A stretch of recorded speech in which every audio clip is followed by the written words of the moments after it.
thank you for bringing us all here today to learn about your word and learn what you would have us learn today in Bible study. We ask that you send your Holy Spirit upon us, help our faith to grow in you every day. All these things we ask in the Holy Precious name of Jesus. Amen. Amen.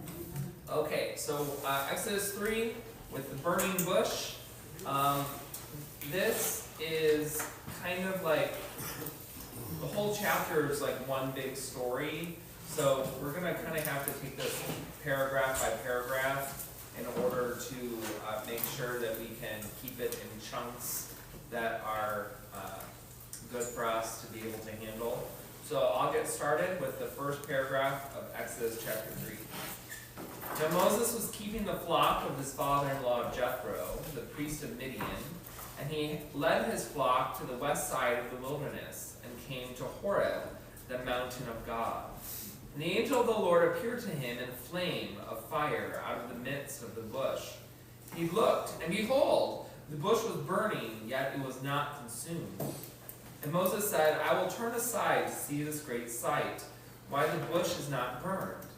When the Lord saw that he turned aside to see, God called to him out of the bush, Moses, Moses, he said. Here I am. Then he said, do not come near. Take your sandals off your feet, for the place on which you are standing is holy ground. And he said, I am the God of your father, the God of Abraham, the God of Isaac, and the God of Jacob. And Moses hid his face, and he was afraid to look at God. Thoughts, comments, questions, concerns? That would have been a sight to see, wouldn't it? To see a bush burn and not yet burn.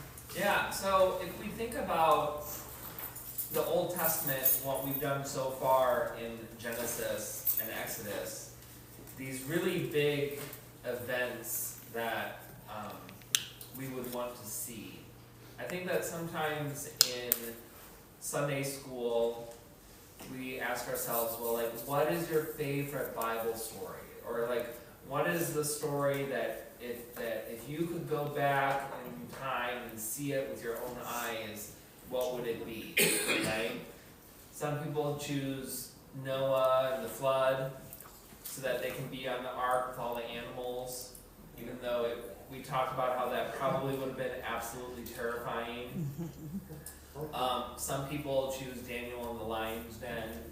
Some people choose Shadrach, Meshach, and Abednego in the fiery furnace. Although I think that if you found yourself in an ancient Babylon, you'd be in for a pretty big culture shock. We have David and Goliath. Did I say that one?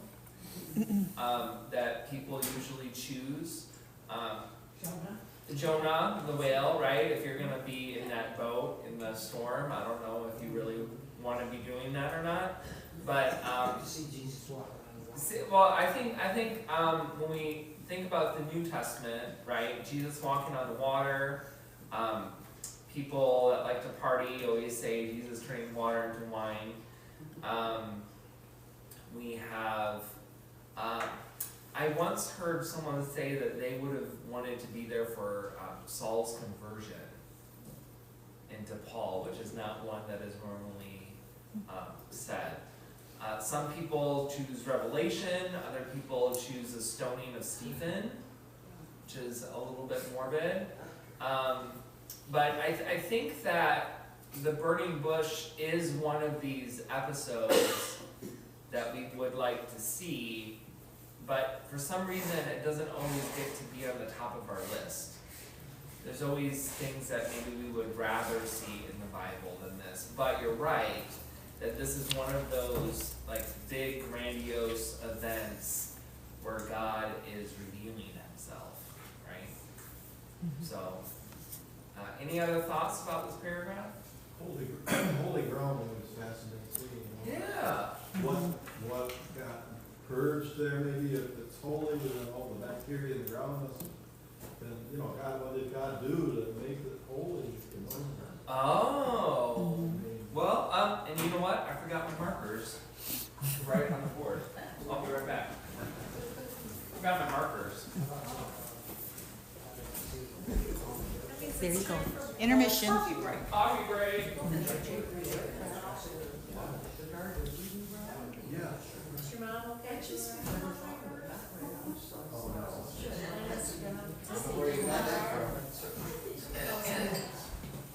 She's declined a little bit.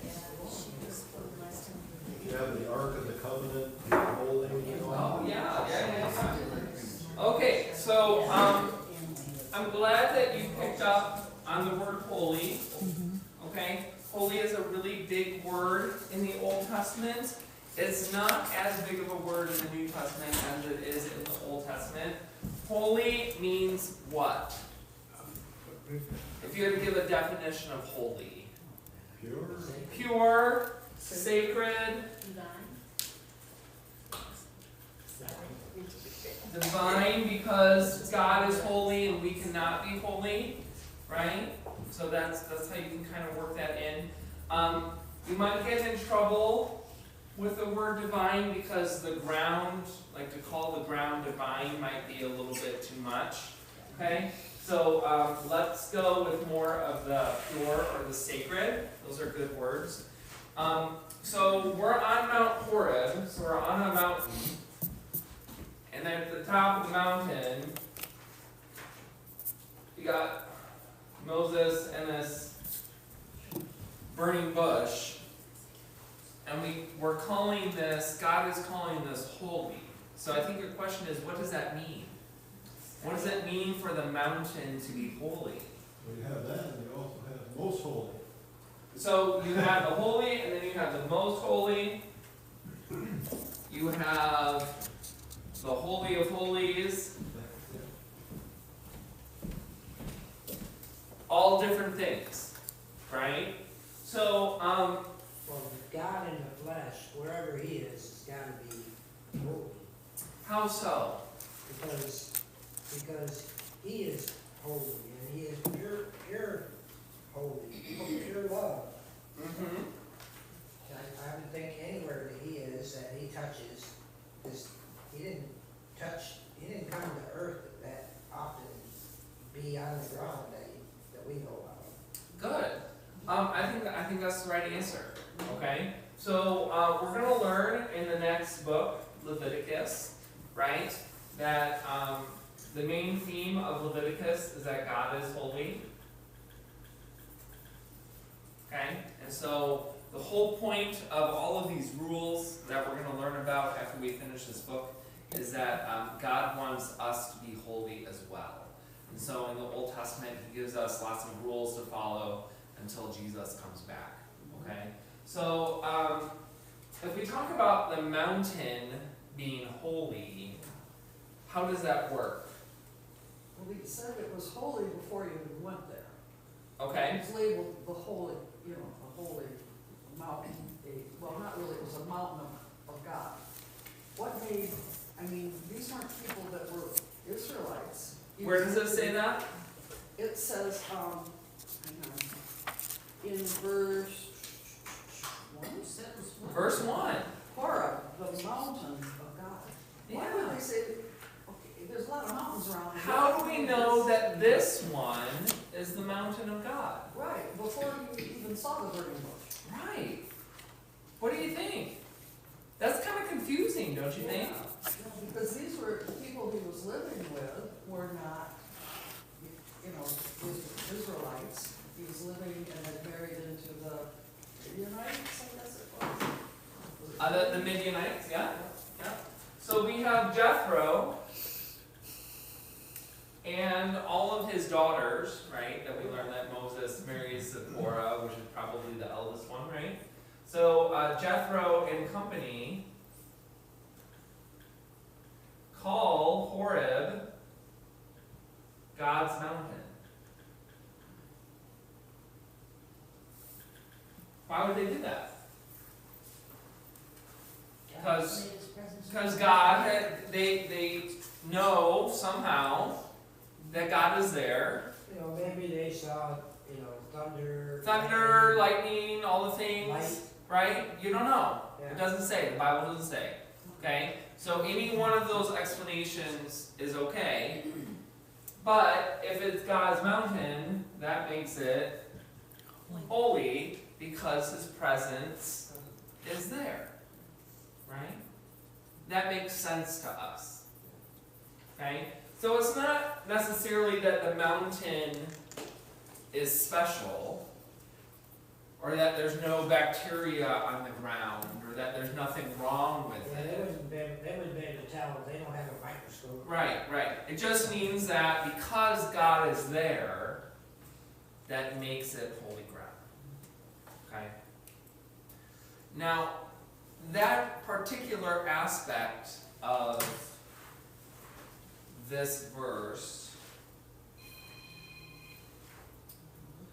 verse 5, and then he said, "Do not come near, take your sandals off your feet, for the place on which you are standing is holy ground." Okay? So, that's very countercultural to the way that we feel about feet. God is telling him to go barefoot because where they are is holy ground. And for us, we think feet are really gross, so you better be wearing shoes, right? So that you can hide whatever is wrong with your feet and no one knows about it, and you can enter God's house with everything being nice and neat and clean. But that's not the way that God tells Moses to act on holy ground. Now, I'm not saying we should all come to church barefoot, right? Like, that's not probably going to be a good idea. Not in the wintertime, especially. But what I'd say, if you're out walking around, you're out taking care of animals, you're walking in dirt, you're walking in trees, you're walking in who knows what, and if you're gonna go into the presence of God, you wanna leave that out there, you don't wanna walk in there with that. with your sandals on, Right. right? So it's actually better to not have your shoes, right? Right. Track in all of the dirt and the grime and the bacteria and all that kind of stuff, okay? So again, I'm not, remember we talked about last time about the difference between descriptive and prescriptive, right? This is not prescriptive theology. This is not God giving us a rule for how we have to act in the temple, right? He's just saying in this particular time, in this particular place, Moses is supposed to take off his sandals. But it is interesting that it's the opposite of how we normally think. Okay? That's my only point with that. Alright? Any other thoughts about this paragraph? So God's presence is what makes it holy. Correct. And he's not there in person because he's not there in any kind of recognizable human form, because that's Jesus' job. He's there, he shows himself as pillars of fire, as pillars of smoke, as burning bushes, symbolic. Okay, so you raised a very interesting and important question. So if we look at verse 2, it says, "And the angel of the Lord appeared to him in a flame of fire out of the midst of a bush. He looked, and behold, the bush was burning, yet it was not consumed." Isn't the angel of the Lord Jesus. Jesus, pre-incarnate? Yeah, the pre-incarnate, second person of the Holy Trinity. Yes. So I think your question is, did it look like a person or not? Are angels people? No. It could just be a bright light. It can be just a bright light. Okay, so the angel of the Lord appeared. It doesn't say as a person, right? The voice can come from the light. The voice can come from the fire. So when you look at the different depictions of the story of Moses in movies, sometimes it's just a voice, and sometimes it's an actual person. Because when you hear angel of the Lord, you think person form, right? That's the most natural way to interpret it. but it doesn't say for sure. So you can interpret it either way. So I think in the Ten Commandments, Cecil B. DeMille, I think it's just a voice out of the fire. But the new one with Christian Dale, which is not hyper faithful to the text, has a little boy standing next to the flame of fire. Boy, Yeah, a little boy. He's like 8 years old or something. Yeah. And that's how God is depicted throughout the entire movie as an 8-year-old boy, which is interesting. Yeah. So yes. Second person, pre-incarnate, the Holy Trinity, because in order to be incarnate, that happens at Christmas, and that's Jesus, and God can do whatever he wants because he's God. So he appears as the angel of the Lord in the Old Testament. Okay? Good. I was just gonna say, then you have the curtain also in the temple, you know, that separated the Holy of Holies. The Holy of Only the priests at a certain time of the year can go in Yeah? behind that curtain. Do you know when? No. There's only one day a year, and it's called the Day of Atonement. And in Hebrew, I'm not really too familiar with the difference between modern Hebrew and Yiddish, but it's called now the Day of Yom Kippur, right? So Kippur means atonement, Yom is day, okay? So on the Day of Atonement, they slaughter the lamb, and then they sprinkle the blood in the Holy of Holies as the atonement for the entire nation, for all of the sins that they did not confess or sacrifice for, in order for them to be holy. And that's in Leviticus chapter 16, if you want to read it. It's a long chapter, but it's a very good chapter to make Christological connections. Yeah, an interesting story about the Holy of Holies on Jane Project. Ooh. But could remember the Malbus, is it Malbus Church? Oh, it was a Greek Orthodox church that we toured in Mississippi, Oh. of all places. Yeah. And it was on the coast, and it was started by a Greek Orthodox priest who traveled here with a band of followers, and they set up it's like a cult, but it was a religious cult, and everyone worked together, and they were in the swamps, in the worst place, but they drained the swamps, and they put in vineyards, and they put in farms, and that built this community, and the prize was this gorgeous church. They wanted a church to rival the churches in Greece. So they sent away in the late 1930s over to Greece and brought artisans over and built the most beautiful, amazing Greek Orthodox church with those gorgeous mosaics on the inside. How do they do that with the hurricanes? Pardon? How do they do that with the hurricanes? It's set inland far enough. Oh, I guess okay. that it's not right on the water, but Oh, okay. the town itself is all from these followers. And they had a Holy of Holies. Oh, Of this nice. church. It Nice. was a wall, it was all draped Nice. with cloth, and they had, of course, the icons everywhere. Yeah. Gorgeous. But only the priest could go back. Correct. there. Yeah, so that, They warned you on the tours, Mhm. nobody yeah. goes past that spot. So that's actually not special or specific to that church. It is common with all Greek Orthodox churches that they have a special area just for the priests. And I don't think they call it the Holy of Holies, No. but it appears to us like it would be, right? So when I went to Greece last year, we went on the highest mountain in Athens. And on that mountain there is a small little Greek Orthodox church. And in the church was kind of laid out like a box.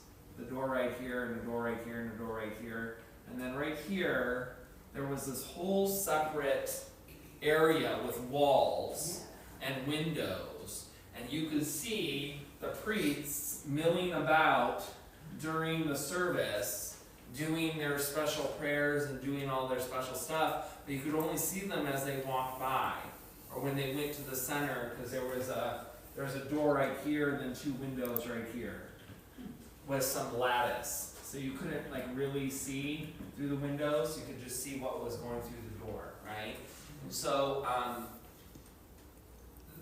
Greek Orthodox services can be 2-3 hours, and it's mostly chanting.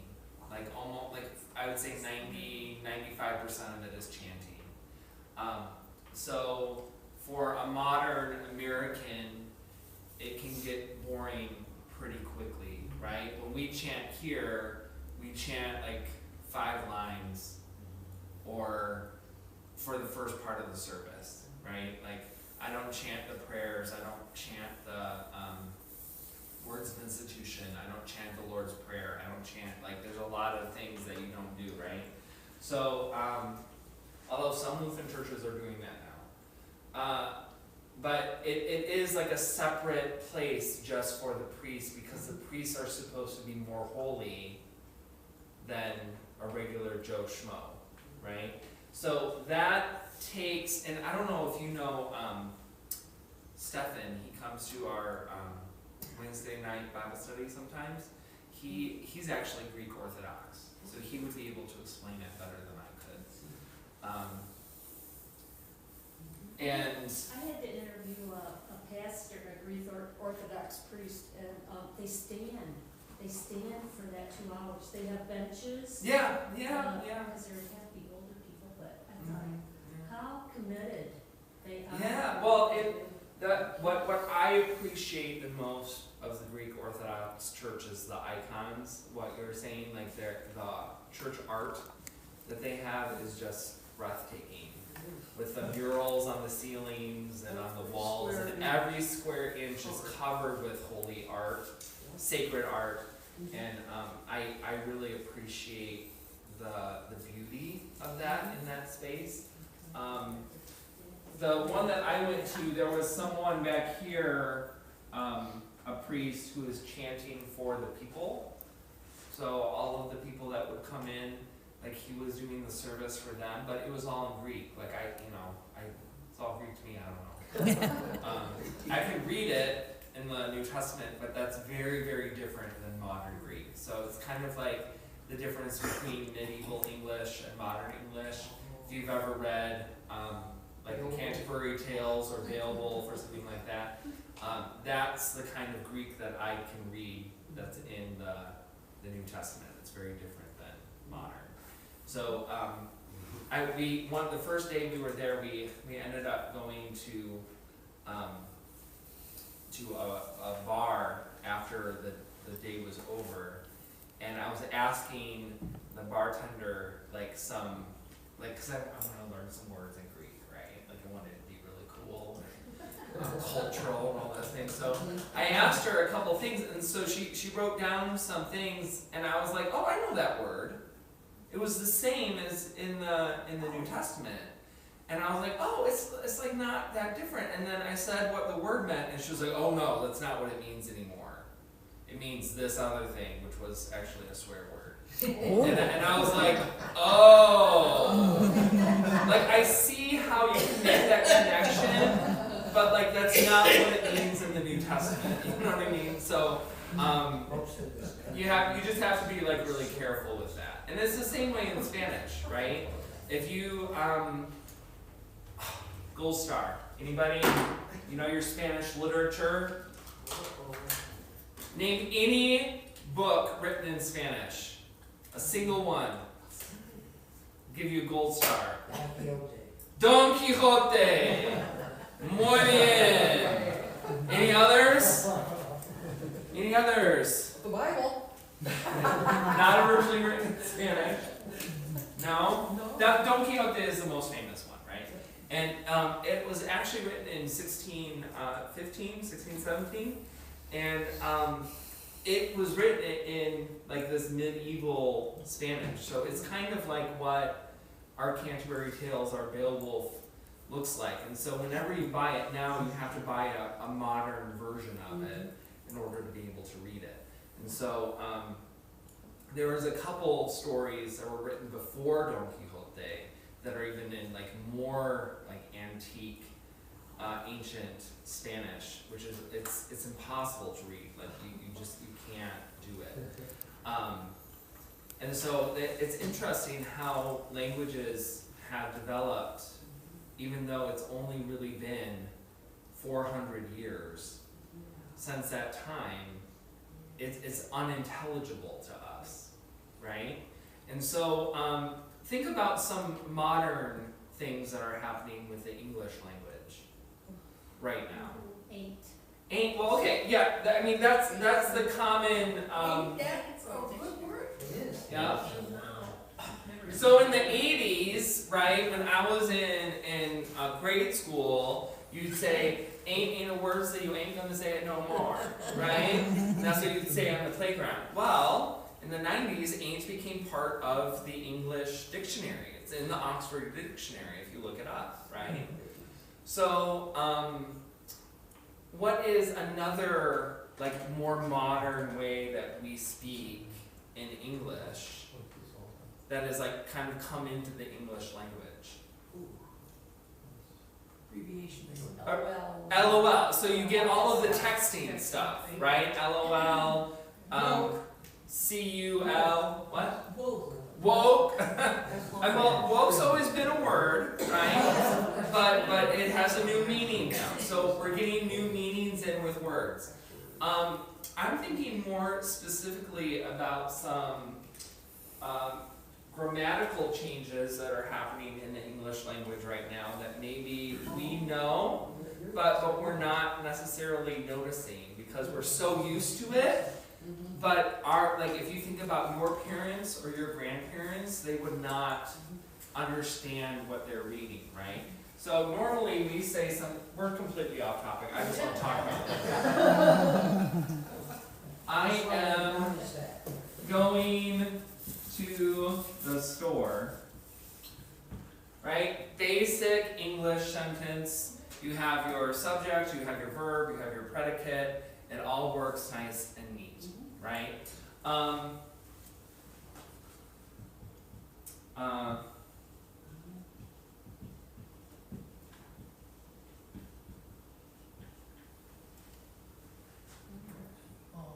Right? So you got your little contraction, still pretty normal, right? I think that was being used 100 years ago, so that shouldn't be a problem.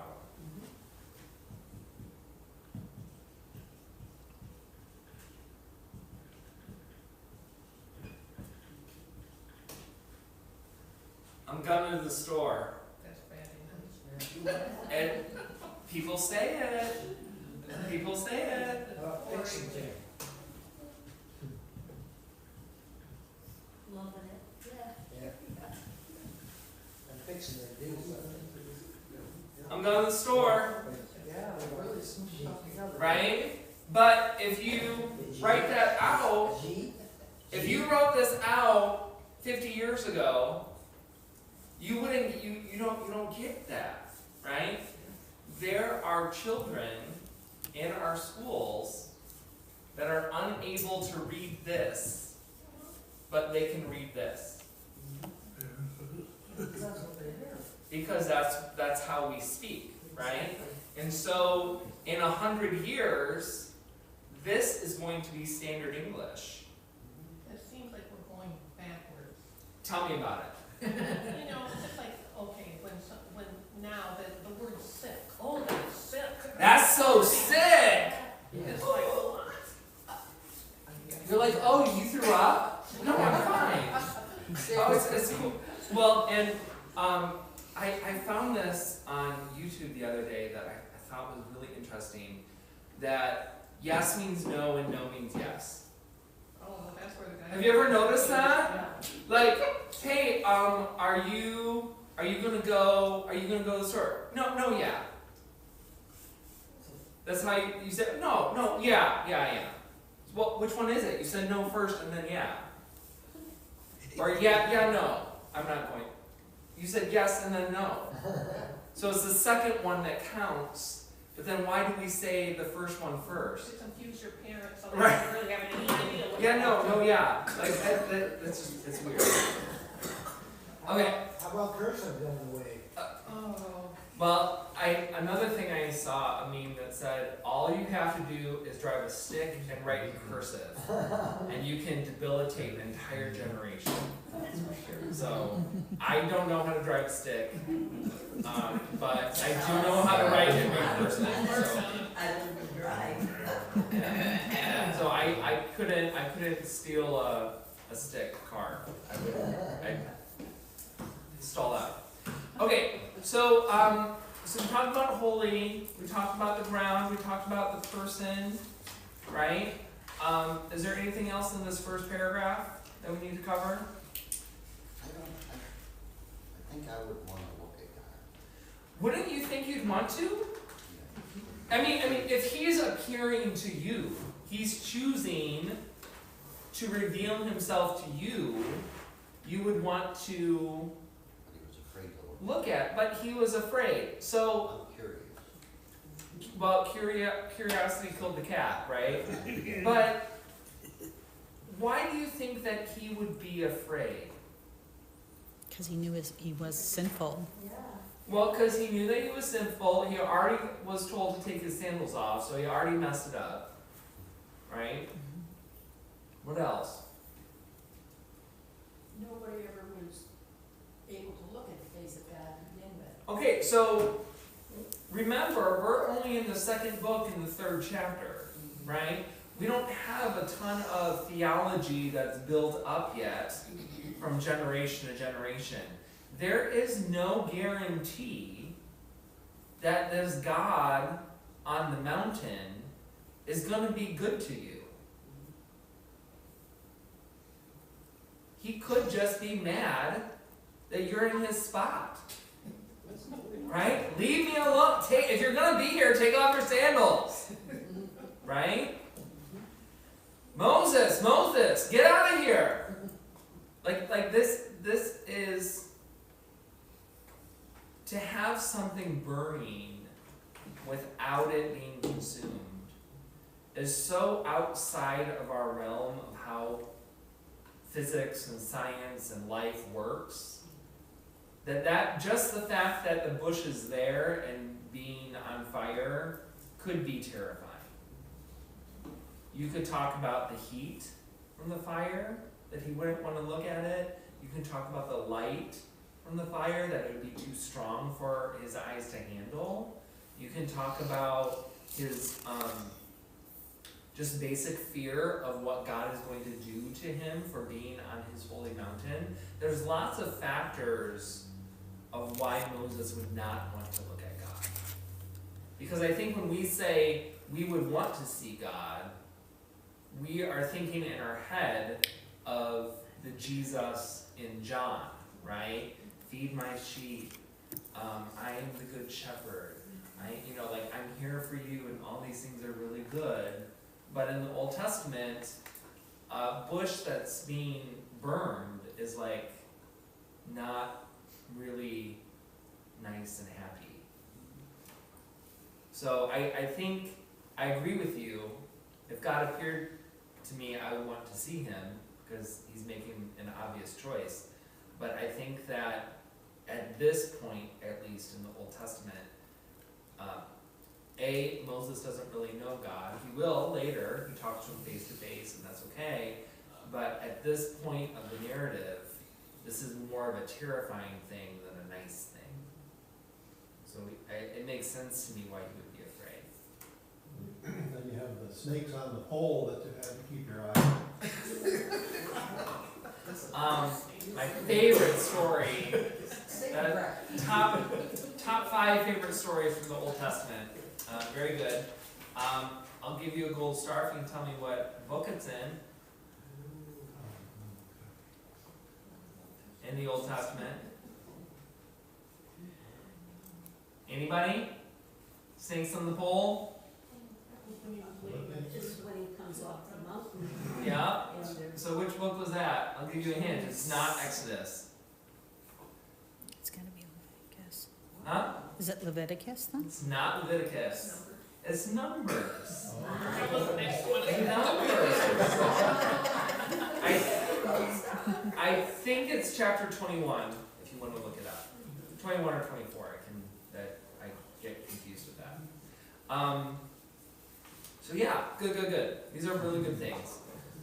Let's move on so that we can finish the chapter here. Chapter 7, or verse 7, chapter 3. Then the Lord said, I have surely seen the affliction of my people who are in Egypt and have heard their cry because of their taskmasters. I know their sufferings, and I have come down to deliver them out of the hand of the Egyptians, and to bring them up out of the land to a good and broad land, a land flowing with milk and honey, to the place of the Canaanites, the Hittites, the Amorites, the Perizzites, the Hivites, and the Jebusites. And now behold, the cry of the people of Israel has come to me, and I have also seen the oppression with which the Egyptians oppress them. Come, I will send you to Pharaoh. Excuse me. Come, I will send you to Pharaoh, that you may bring my people, the children of Israel, out of Egypt. But Moses said to God, who am I that I should go to Pharaoh and bring the children of Israel out of Egypt? He said, I will be with you, and this shall be the sign for you, that I have sent you. When you have brought the people out of Egypt, you shall serve God on this mountain.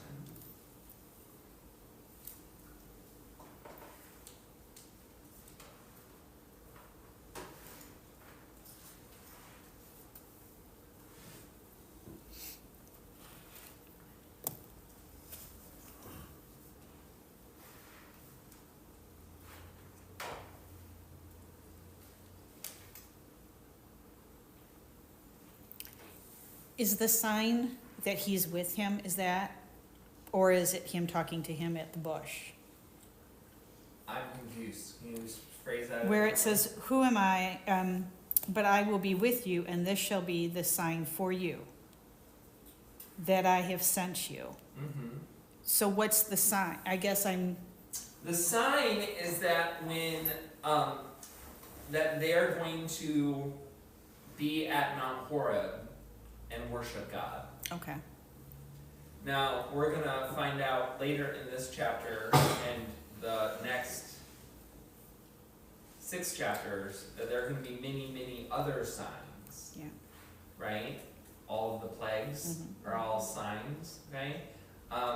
But this one, in this initial paragraph, the sign is that they're going to return to Horeb to worship God Okay. on this mountain.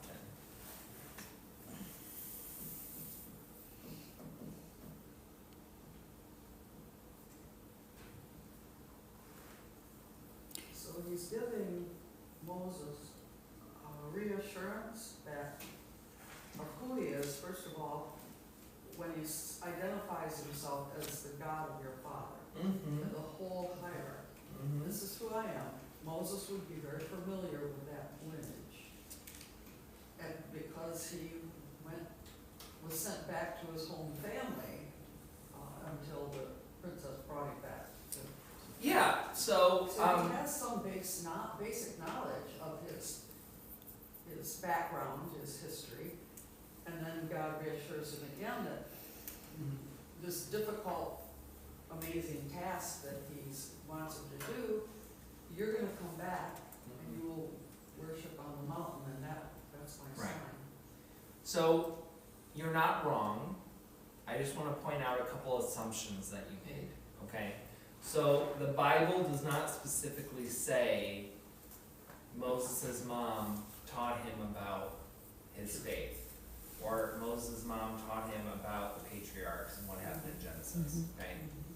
That's an assumption. It's not a bad assumption, but it's one that maybe he wouldn't necessarily remember because he was so young when he lived with his family, okay?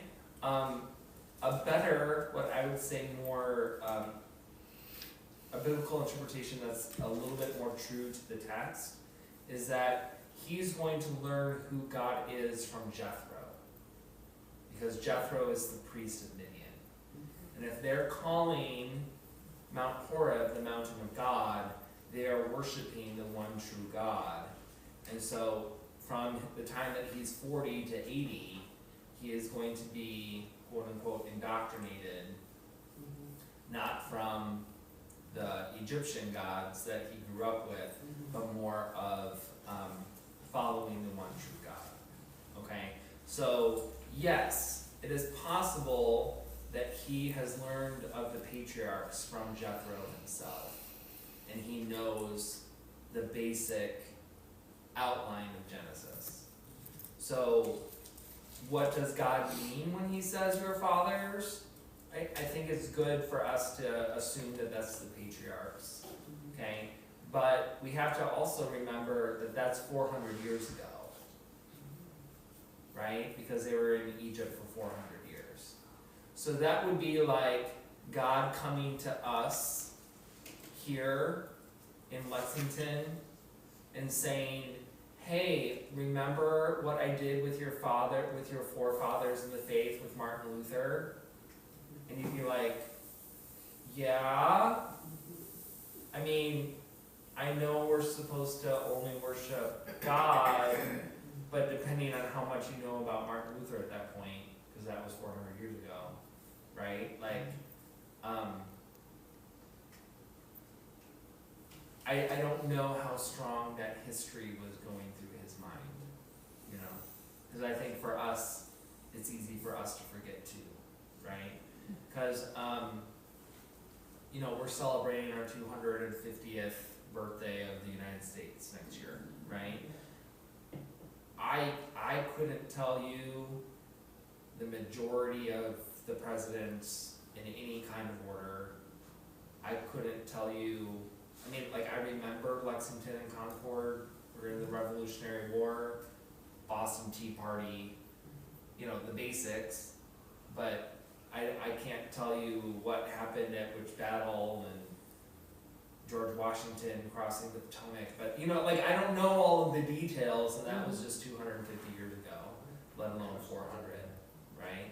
So, I think that after 400 years, our history gets a little bit fuzzy, is my main point.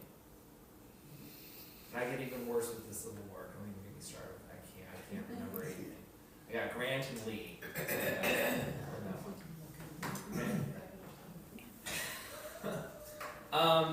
Okay, good. That was a really good question.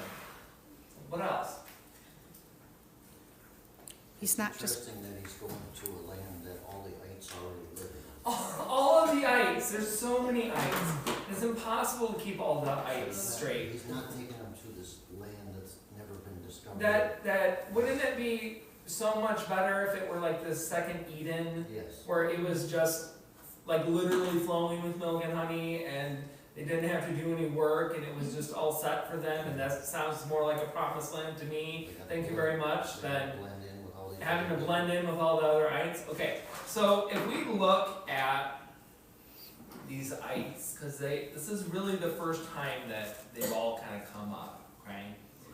We know the Canaanites are from the land of Canaan, which we normally associate with Israel, right? The Hittites, another group. The Amorites, another group. If you remember your history from the book of Genesis, we had the Hittites and the Amorites already. The Perizzites come from Perez, which is another name that we studied in Genesis. The Hivites and the Jebusites. So I actually really want you to remember the Jebusites, which is one that you probably would not have picked out of that list of places that I want you to remember. But the Jebusites were the people that were living in the region of Jerusalem. So the Jerusalem, the name Jerusalem actually comes from the Jebusites.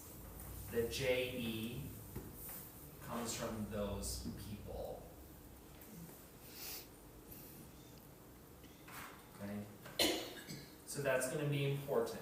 Are these all Ishmael's various tribes and all. Okay, yeah, so we have the Ishmaelites in there, we have the other ites from the patriarchs that we've already seen and the mistakes Mhm. that they made, Yep. especially in chapter 36, right? And those mistakes, those earthly consequences to those mistakes, come back and haunt, for lack of a better term, the Israelites in the future.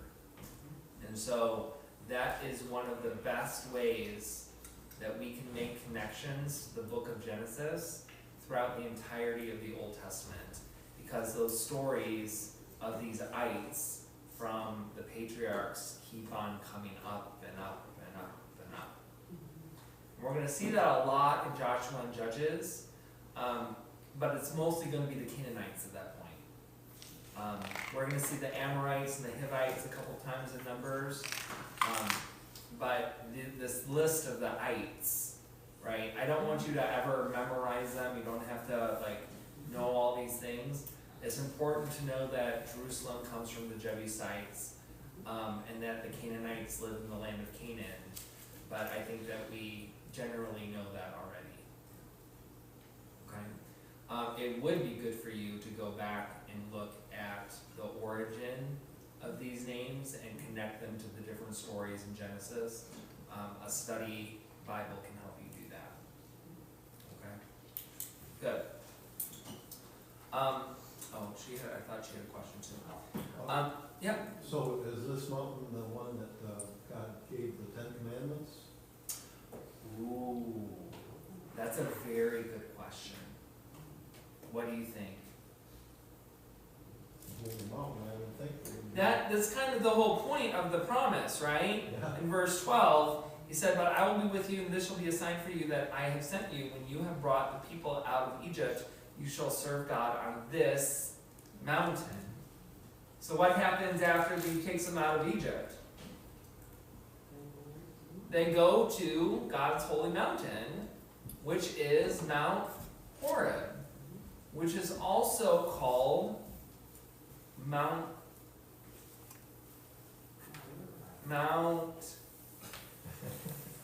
Sinai, right? So Mount Horeb and Mount Sinai are traditionally seen as the same mountain.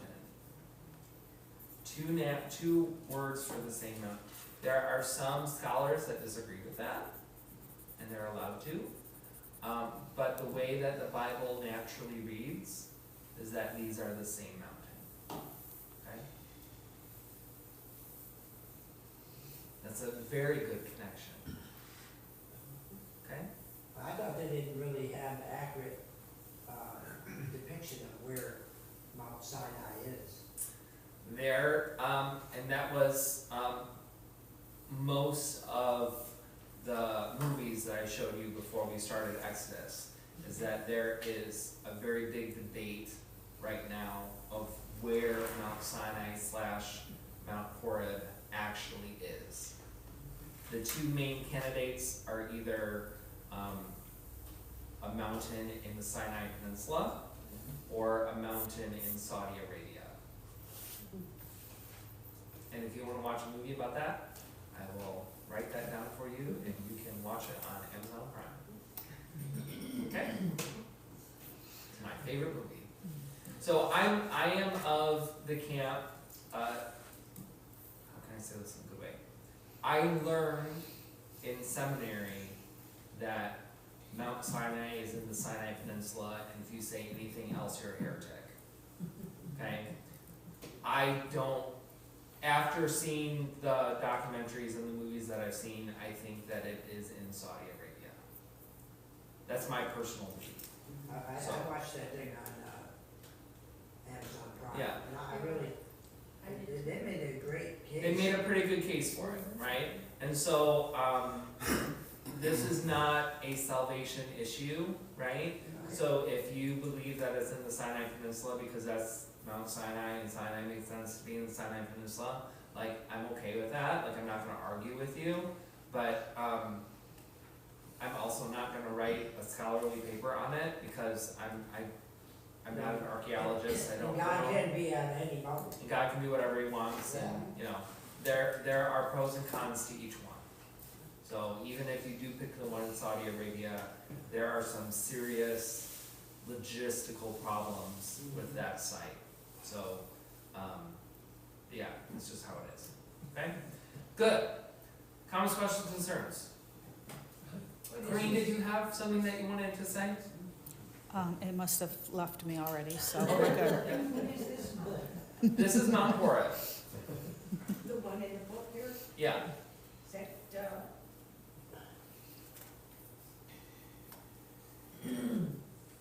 that he's going to go back to? yeah, And, okay. Serve God on this mountain, that's Mount Horeb. Oh, didn't see that sentence. Yeah. Okay. Good.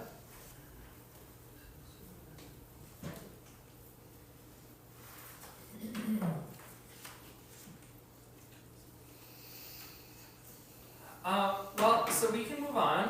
The next paragraph is really, really complicated. So I would, punt and say that we'll do that next week.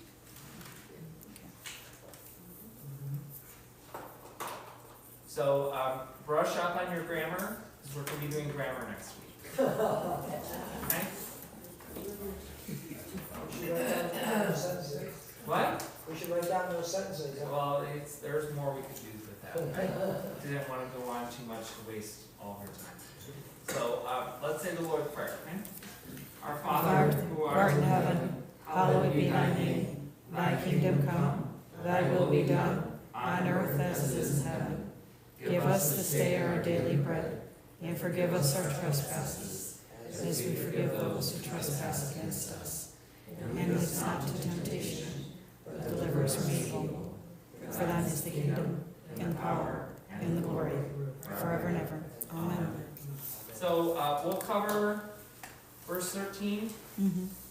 through 22 next week, and, if we have to start chapter 4, it's not a problem. It'll be great, so, we'll just see where we get, and, we don't have to stick with just chapters for that kind of stuff, so.